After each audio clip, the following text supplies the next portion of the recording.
ఏపీలోని కూటమి ప్రభుత్వం రాష్ట్రంలో స్పౌజ్ పింఛన్ల కోసం నేటి నుంచి దరఖాస్తులు స్వీకరిస్తుంది. ఈ కేటగిరీ కింద కొత్తగా 89,788 మందికి పింఛన్లు అందిస్తుంది. ఎన్టీఆర్ భరోసా కింద పెన్షన్ పొందుతున్న భర్త చనిపోతే భార్యకు తదుపరి నెల నుంచే పింఛన్ అందించేలా ఈ కేటగిరీ తీసుకొచ్చింది. గత ఏడాది నవంబర్ నుంచి దీన్ని అమలు చేస్తుంది. లబ్ధిదారులకు 4,000 చొప్పున పింఛన్ ఇస్తుంది.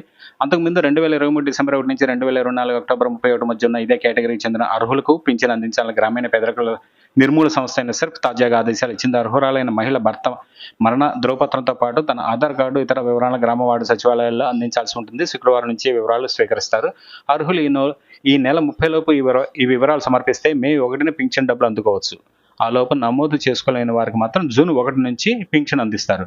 తాజా నిర్ణయంతో ప్రభుత్వంపై నెలకు 35.90 కోట్ల అదనపు భారం పడుతుంది. స్పౌజ్ పింఛన్ను కూడా అమలు చేస్తుండటంతో ప్రజలు, అర్హులైన లబ్ధిదారులు హర్షం వ్యక్తం చేస్తున్నారు.